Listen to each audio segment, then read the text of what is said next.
So before Instagram models and TikTok trends, there was Esther Baxter. If you watched any music videos in the early 2000s, you probably know the name. She wasn't just in the background. Sometimes when she showed up, she was the moment. And she had that rare mix of presence and poise that made her unforgettable, whether she was playing the seductress or just vibing in the scene. In a time when music videos were cultural events, Esther didn't just participate, she helped define the era. But what's wild is for all the attention she got, people barely scratched the surface of getting to know who she was. She was labeled a video vixen, but there was so much more going on behind those perfectly framed shots. What began as a few eye-catching cameos turned into a blueprint for reinvention. And the real story, that's where things get interesting.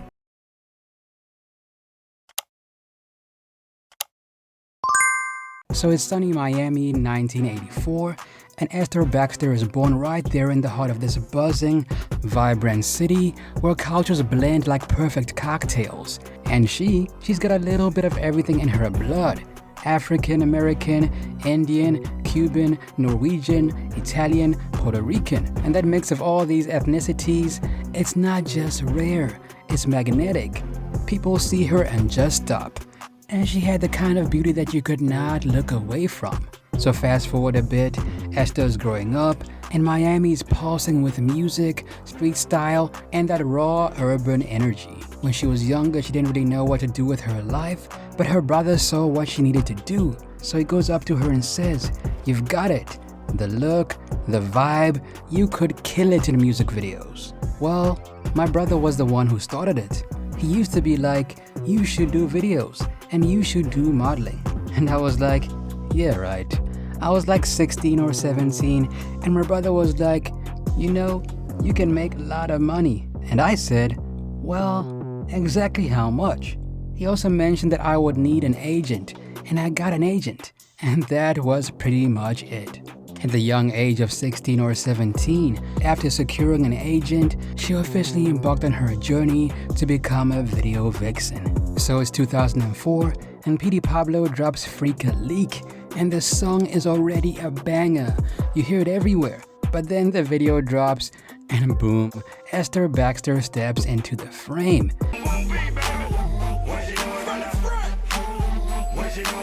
And it's like a lot of people pause for a second and go, who is that? She was not just a model in the background, she became the moment. And that one appearance, it changes the path of her career. People begin calling her Miss Freak-a-Leak, not just fans, everyone. And the nickname sticks like glue. That one music video turns into her launch pad, and she becomes instantly recognizable. And her brand, it goes from rising model to video legend status. And after that, it's a full-on takeover. She starts appearing in music video after music video, and she begins working with some of the biggest names in the game. All multi-platinum artists who could have chosen anyone, but they chose her. And I remember watching those videos back in the day, and every time she popped up, it was almost like she stole the show. Remember Shake Your Tail Feather when Nelly and Diddy were sitting at the bar talking about girls, and then she walks by. And you could easily say, as far as video vixens goes, she was the highlight of that video. Here are a couple of videos she appeared in. Ludacris, #1 spot, Will Smith, Switch, Nelly, P. Diddy and Murphy Lee, Shake Your Tail Feather, and Kanye, The New Workout Plan, just to name a few. Oh girl, your breath is harsh. Cover your mouth up like you got SARS. Not only that, her appearance in Ludacris' #1 spot, a video inspired by Austin Powers, earns her the Video Goddess Award at the Vibe Awards, and the video itself also received an MTV Music Video Award. Now for a while, Esther Baxter was everywhere. Music videos, magazines, and red carpets, you name it. She had the kind of run that most models only dream of. But then, almost suddenly, she disappears from the spotlight. So people start wondering, what happened to Esther Baxter? Some say she fell off, others say she simply retired. But the truth is, well, it's more deeper than that, because behind the scenes, Esther was already planting seeds for something bigger. something that had nothing to do with the video vixen world, and doing more music videos. And in one rare interview, she finally opened up about why she left and what she's been building ever since. Right now, I'm getting into acting. Basically, I feel like I've conquered the urban modeling and video scene. I was one of the top video models and top paid. So I just felt like it was time to build my career further and challenge myself. Really, acting is something I've always wanted to do. I've done a few commercials and TV shows here and there, but it's time to really build my career. Now, transitioning from modeling to acting is not as easy as it sounds. A lot of video vixens have tried, but a few were taken very seriously. I mean, the camera might love you in a music video, but on a movie set, it's a whole different game. And Esther knew that, and instead of relying on looks for fame, she put in the work. She didn't just show up and hope for the best. She trained, she studied, and learned how to act. When talking about appearing in the movie Speed Dating, this is what she had to say. I was extremely nervous, but the director and the whole cast were really cool. They all helped to give me direction and just told me to be natural. It wasn't difficult or stressful though. Really, it was a lot of fun. The movie is hilarious. I took some acting classes at one of the top schools in New York before I came out. The classes were actually scarier than shooting the movie. I mean, we had to act like wild animals during some of the training exercises in front of the whole class. I was embarrassed. So Esther Baxter stopped being a video vixen to focus on acting.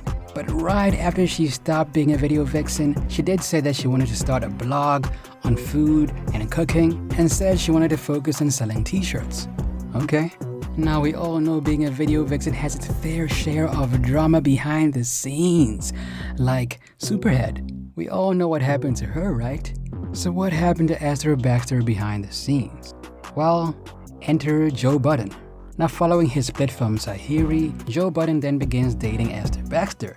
Now their relationship was very brief. When it began, it looked like there was a lot of passion involved. But after a while, things came to a crashing halt. Joe Budden then announces their breakup on a song called Ordinary Love Shit Part 2. However, that was not the end of the story. Certain shit I wouldn't stand for. I'm giving her my all, but she demands more. It does get worse. Around the time of the breakup, Esther comes out and says something very shocking. According to her, she was pregnant with Joe Budden's baby. But one day she had a very heated argument with Joe. He then allegedly sits on her stomach, which she says leads to a miscarriage. She also says Joe became very violent and physical, and even posts real disturbing pictures of her bruises onto social media. We got into an argument, and he just basically ended up choking me so I couldn't breathe, sitting on my stomach for a half hour while I was 3 months pregnant. I went to the hospital where I found out I lost my daughter. I had a miscarriage as a result of some actions that he decided to take. So what were those actions? I mean, we were having an argument. We were having an argument about inappropriate behavior on Twitter, him being inappropriate with other women on Twitter. Basically, I mean, we got into an argument, and he, kind of just went into a rage and started throwing my stuff down the stairs, my clothes and shoes and everything down the stairs. He's telling me to get out, and I just went into another room and just closed the door, locked the door, and he didn't like that. He came over and kicked the door down, came into the room, grabbed me by my ankles and yanked me out of the bed multiple times, and just basically ended up choking me so I couldn't breathe, slamming me up against the door, like in the closet doors. I told him that if he didn't stop, I was going to call the police. So he, in an attempt to grab my phone from me, he threw me on the floor, wrestling with me, and ended up just throwing me on my back and grabbing me by my wrist and sitting on my stomach. Okay, that should be the end of it, right? But nope. According to Joe, Esther Baxter was lying, and he denies ever putting hands on her. So in an interview with The Breakfast Club, Charlamagne asked why she looked like she was bruised up, and then Joe says it was all makeup. Also around this time, Joe Budden accused Esther of sleeping around, especially with NFL football player Derek Ward. So eventually Joe Budden and Derek Ward began exchanging jabs on social media. Joe says, "Bum-ass Derek Ward woke up so eager to speak my name today. I'm flabbergasted." To which Derek responded, "Bum-ass? I ain't gotta speak your name. That shit pop up on my timeline. That ish pop up on my timeline every other week. You beat a woman down, N-word." To which Joe says, fam, I can't argue with you over Esther's poom poom. Not sure why you'd want to either, honestly." He then says, "I wanna roast this N-word cause I'm petty and eating steak alone, so I got time today cuz, but I won't. I'm mature." To which Derek says, "Come on, bruh. When we met, you was not talking all this be like you're doing on here, my nigga. Let's keep it real." To which Joe says, "And we may mess with the same girl every few years. I just do it for a lot cheaper." Right? And this conversation goes on and on and on. And essentially Joe is saying, "Look, you can have my used up sandwich. I've already eaten it and thrown it on the floor." And then Derek is saying, "Look, you're the one who's mentioning me on social media and in songs, so I've got no choice but to address this." Now, according to Esther Baxter, she did not cheat on Joe Budden, but she regrets ever getting involved with him. So, recently around 2024, the video of P. Diddy and Cassie comes out, the one where Diddy is chasing her down the hallway and doing what he did to her. Joe Budden then speaks on the incident, essentially saying he was ashamed of Diddy for doing that, but then people online were going to Esther like, "Yo, didn't Joe do the same thing to you? Why didn't you speak up on it?" So Esther posts a video saying like, "Hey, you guys didn't believe me back then, so why would you believe me now? You didn't support me, so why are you begging for info right now? I don't want to relive that trauma, so please leave me out of this." There's no way that the same people that did not believe me, and literally, some vocally expressed that they thought that I was lying, now ask me to do what?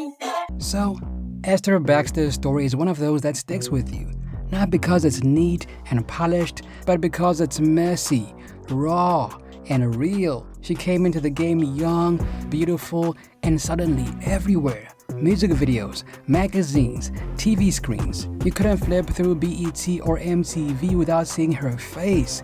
And for a while, it looked like she had everything figured out. But what people did not see was the weight that came with that fame.